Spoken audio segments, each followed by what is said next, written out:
Hi friends, good afternoon అందరికీ. ఏం చేస్తున్నారు? లంచ్ చేశారా? ఈరోజు నేనైతే పప్పుచారు రెసిపీ చేశానండి. అందులో ముందుగా కావాల్సింది గిన్నె పెట్టుకొని ఆయిల్ వేసుకొని అందులో ఆవాలు, జీలకర్ర, మెంతులు, ఎండుమిర్చి, వెల్లుల్లిపాయ ముక్కలు, ఇంగువ, ఉల్లిపాయ ముక్కలు వేసేసి ఉల్లిపాయలు ట్రాన్స్పరెంట్ కలర్ వచ్చేదాకా వేయించుకోవాలండి. అందులోనే కొంచెం పచ్చిమిర్చి, కరివేపాకు కూడా వేశాను. ఇప్పుడు మన దగ్గర ఏవైతే వెజిటేబుల్స్ ఉన్నాయో ములక్కాయ ముక్కలు, బెండకాయలు, క్యారెట్ ఇవన్నీ వేసి టొమాటో ముక్కలు కూడా వేయించుకొని టొమాటో ముక్కలు మెత్తబడేంత వరకు ఉంచాలండి.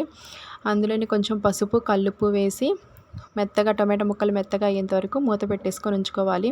నేను ముందుగానే పప్పుకు కావాల్సిన కందిపప్పు నానబెట్టి ఉడకబెట్టేశాను. అందులోనే కల్లుప్పు, కారం, చింతపండు పులుసు అన్నీ కలిపి పెట్టేశాను. ఇప్పుడు తాలింపులో అదే కలిపాను.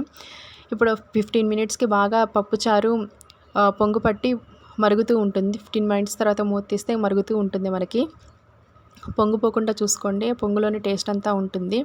అది బాగా మరిగేటప్పుడు ములక్కాయ ముక్క ఉడికిందో లేదో చెక్ చేసుకొని లాస్ట్లో ఇంకొంచెం కరివేపాకు, కొత్తిమీర యాడ్ చేయండి. చాలా బాగుంటుంది పప్పుచారు. డెఫినెట్గా ట్రై చేయండి. అంతేనండి ఈరోజు మా లంచ్ స్పెషల్. లైక్ చేయండి, సబ్స్క్రైబ్ చేయండి.